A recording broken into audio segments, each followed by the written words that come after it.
All right. 2 more read-alouds and we should be to the end of this book. So let's see if we can finish. The plan.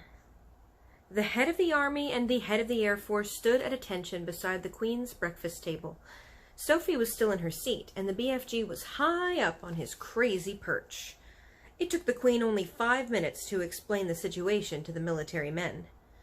"I knew there was something going on, Your Majesty," the head of the army said. "For the last 10 years we've been getting reports from nearly every country in the world about people disappearing mysteriously into the night.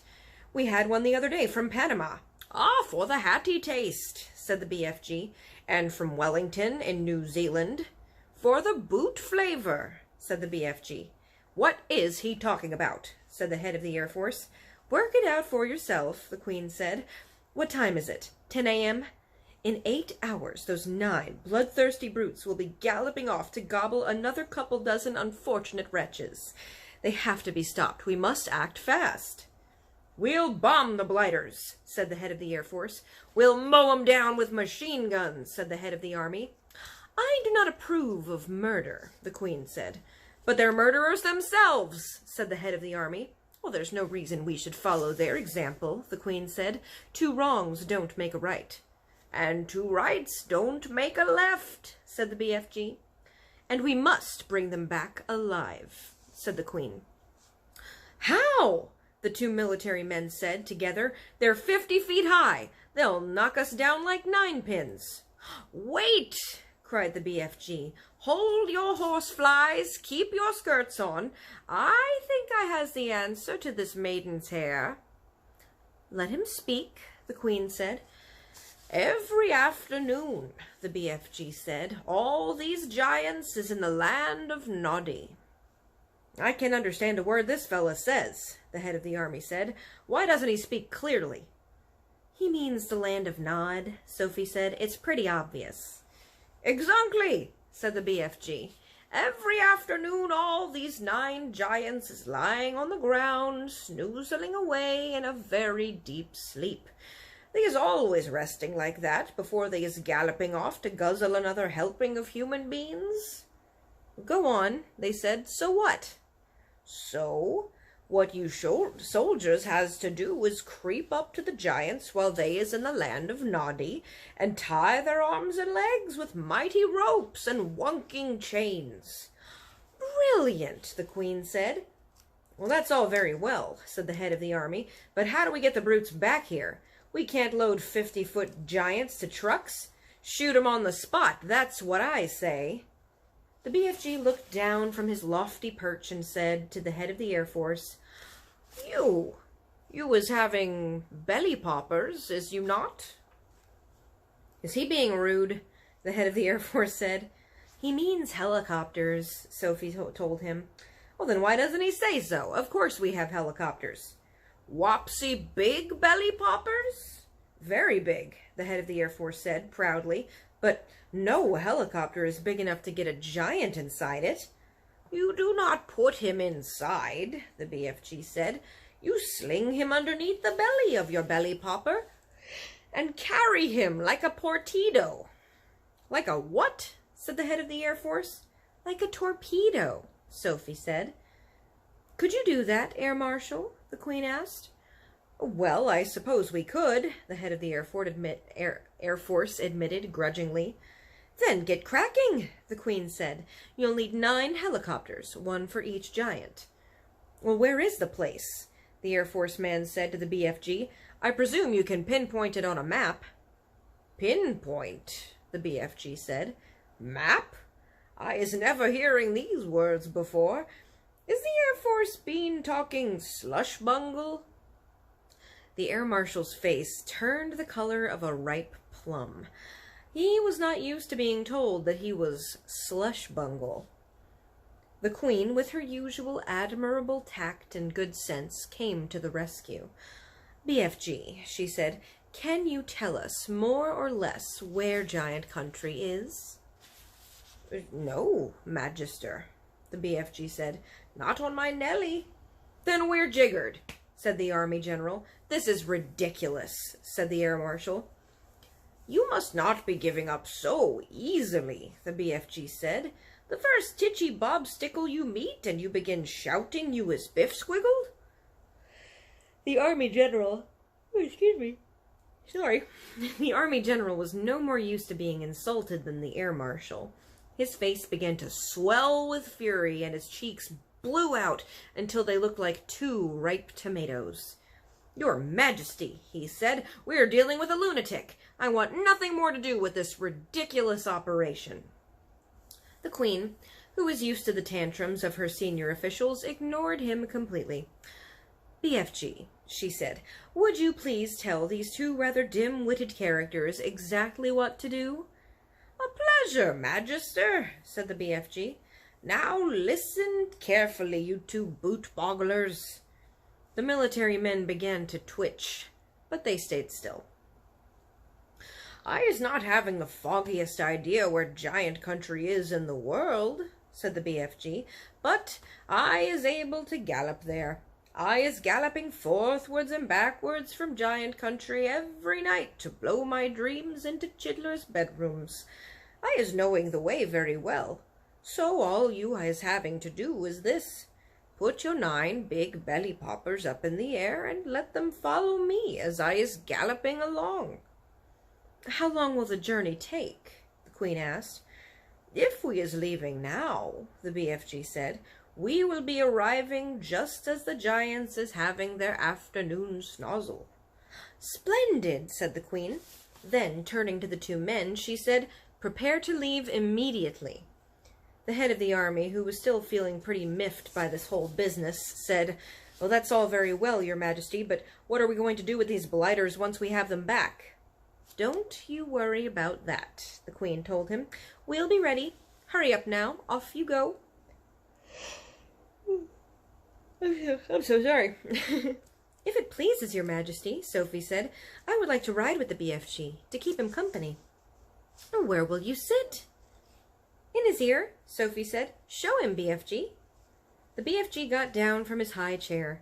He picked Sophie up in his fingers and swiveled his huge right ear until it was parallel with the ground. Then he placed Sophie gently inside it. The heads of the Army and the Air Force stood there goggling. The Queen smiled. "You really are a rather wonderful giant," she said. "Magister," the BFG said, "I is wishing to ask a very special thing from you." "What is it?" the Queen said. "Could I please bring back here in the belly poppers all my collection of dreams? They is taking me years to collect, and I is not wanting to lose them." "Why, of course," the Queen said. "I wish you a safe journey."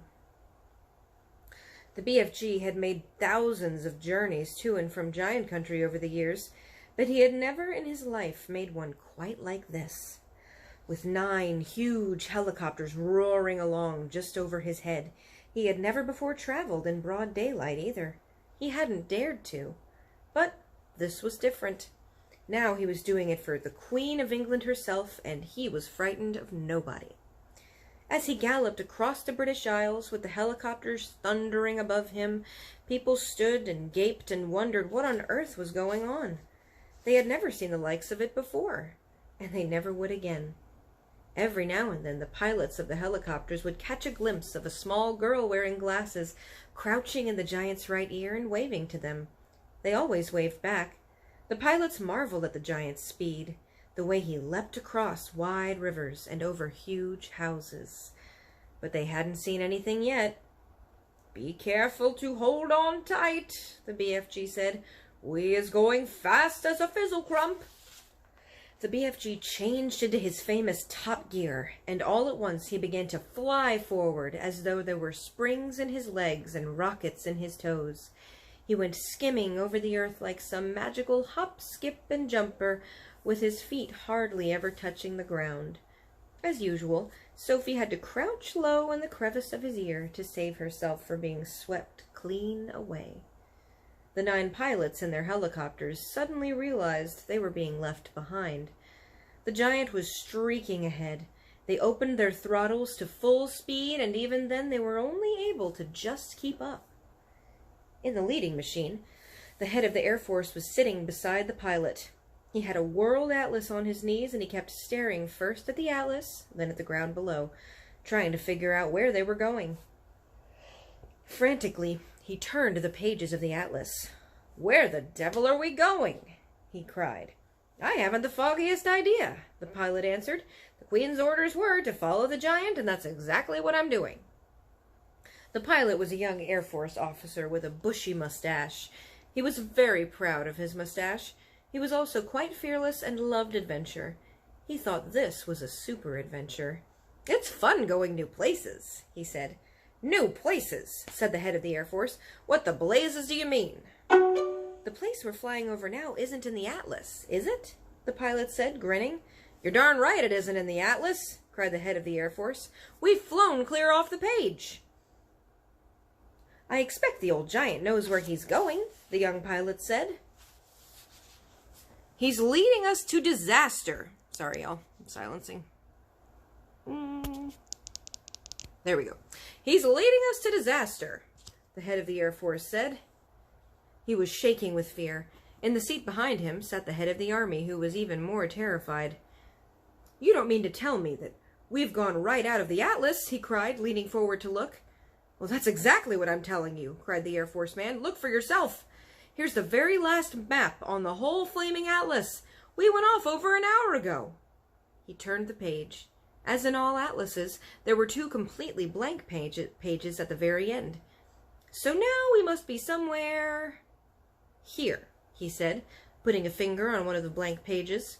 "Oh, where's here?" said the head of the army. The young pilot was still grinning broadly. He said to them, "That's why they always put two blank pages at the back of the atlas. They're for new countries. You're meant to fill them out yourself." The head of the Air Force glanced down at the ground below. "Just look at this god-forsaken desert," he cried. "The trees are dead, and the rocks are blue." "Oh, the giant has stopped," the young pilot said. "He's waving us down." The pilot throttled back the engines, and the 9 helicopters landed safely on the great yellow wasteland. Then each of them lowered a ramp from its belly. 9 jeeps, one from each helicopter, were driven down the ramps. Each jeep contained 6 soldiers and a vast quantity of thick ropes and heavy chains. "Well, I don't see any giants," the head of the army said. "The giants is all out of sight over there," the BFG told him. "Sorry, but if you was taking those slosh-bunkling, noisy belly-poppers any closer, all the giants is waking up, and then pop goes the weasel." "So you want us to proceed by jeep?" the head of the army said. "Yes," the BFG said, "but you must all be very hushy quiet. No roaring of motors, no shouting, no mucking about, no piggery-jokery." The BFG, with Sophie still in his ear, trotted forward, and the jeeps followed close behind. Suddenly, the most dreadful rumbling noise was heard by everyone. The head of the army went pea-green in the face. "Those are guns!" he cried. "There's a battle raging somewhere up there. Turn back! Let's get out of here!" "Oh, pig spiffle," the BFG said. "Those noises is not guns." "Of course they're guns," said the head of the army. "I'm a military man, and I know a gun when I hear one. Turn back."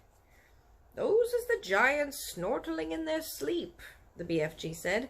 "I is a giant myself, and I know a giant snortle when I is hearing one." "Are you quite sure?" the army man said anxiously. "Positive," the BFG said. "Proceed cautiously," the army man ordered. They all moved on. Then they all saw them. Even at a distance, they were enough to scare the daylights out of the soldiers. But when they got close and saw what the giants really looked like, they began to sweat with fear. 9 fearsome, ugly, 50-foot-long brutes lay sprawled over the ground in grotesque attitudes of sleep, and the sound of their snoring was indeed like gunfire in a battle.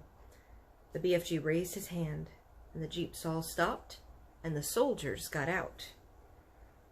"What happens if we wake them up?" whispered the head of the army, his knees knocking together in fear. "If any one of them is waking up, he will gobble you down before you can say knack jife," the BFG answered, grinning hugely. "Me is the only one who won't be gobbled, because giants is never gobbling giants. Me and Sophie is the only safe ones, because I is hiding her if that happens." The head of the army took several paces to the rear. So did the head of the Air Force. They climbed rather quickly back into their jeeps, ready to make a fast getaway if necessary. "Go forward, men," the head of the army said. "Go forward and do your duty bravely." The soldiers kept forward with their ropes and chains, all of them trembling mightily. None dared speak a word. The BFG, with Sophie now sitting on the palm of his hand, stood nearby watching the operation. To give the soldiers their due, they were extremely courageous. There were 6 well-trained, efficient men working on each giant, and within 10 minutes, 8 out of 9 had been trussed up like chickens and were still snoring contentedly. The 9th, who happened to be the flesh lump eater, was causing trouble for the soldiers because he was lying with his right arm tucked underneath his enormous body. It was impossible to tie his wrists and arms together without first getting that arm out from underneath him. Very, very cautiously, the 6 soldiers who were working on the flesh lump eater began to pull at the huge arm, trying to release it. The flesh lump eater opened his tiny, piggy black eyes. "Which of you foul pesters is wiggling my arm?" he bellowed. "Is that you, man-hugger?" Suddenly, he saw the soldiers. In a flash, he was sitting up and looking around him. He saw more soldiers, and with a roar, he leapt to his feet. The soldiers, petrified with fear, froze where they were. They had no weapons with them. The head of the army put his jeep in reverse. "Human beings!" the flesh lump eater yelled. "What is all you flush-bunkling, rotsome, half-baked beans doing in our country?" He made a grab at a soldier and swept him up in his hand. "I is having early suppers today," he shouted, holding the poor, squirming soldier at arm's length and roaring with laughter. Sophie, standing on the palm of the BFG's hand, was watching, horror-struck. "Do something," she cried, "quick, before she eats him." "Put that human being down," the BFG shouted. The flesh lump eater turned and stared at the BFG. "What is you doing here with all these grotty twiglets?" he bellowed. "You was making me very suspicious." The BFG made a rush at the flesh lump eater, but the colossal 54-foot-high giant simply knocked him over with a flick of his arm. At the same time, Sophie fell off the BFG's palm and onto the ground. Her mind was racing. She must do something. She must. She must. She remembered the sapphire brooch the queen had pinned to her chest. Quickly, she undid it. "I is guzzling you nice and slow," the flesh lump eater was saying with the soldier in his hand. "Then I is guzzling 10 or 20 more of you little maggots down there. You is not getting away from me because I is galloping 50 times faster than you." Sophie ran up behind the flesh lump eater. She was holding the brooch between her fingers. When she was right up close to the great, naked, hairy leg, she rammed the 3-inch-long pin of the brooch as hard as she could into the flesh lump eater's ankle. It went deep in the flesh and stayed there. The giant gave a roar of pain and jumped high in the air. He dropped the soldier and made a grab for his ankle. The BFG, knowing what a coward the flesh lump eater was, saw his chance. "Oh, you is bitten by a snake," he shouted. "I seed it biting you. It was a frightsome, poisonoise viper. It was dreadly dangerous windscreen viper." "Save our souls!" bellowed the flesh lump eater. "Sound the crumpets! I is bitten by a venomsome windscreen viper." He flopped to the ground and sat there howling his head off and clutching his ankle with both hands. His fingers felt the brooch. "The teeth of the deadly viper is still sticking in me," he yelled. "I is feeling the teeth into my anklet." The BFG saw a second chance. "Oh, we must be getting out those viper's teeth at once," he cried. Otherwise you was deader than duck soup. I is helping you." The BFG knelt down beside the flesh lump eater. "You must grab the anklet very tight with both hands," he ordered. "That will stop the poisonoid juices from going into your leg and your heart." The flesh lump eater grabbed his ankle with both hands. "Now close your eyes and grittle your teeth and look up to heaven and say some prayers while I is taking out the tooth of the viper," the BFG said. The terrified flesh lump eater did exactly as he was told. The BFG signaled for some rope. A soldier rushed it over to him. With both the flesh lump eater's hands gripping the ankle, it was a simple matter for the BFG to tie the ankles and hands together with a tight knot. "I is pulling out the frightsome viper's teeth," the BFG said. "Do it quickly," shouted the flesh lump eater, "before I is pizened to death." "There we is," said the BFG, standing up. "You can look now."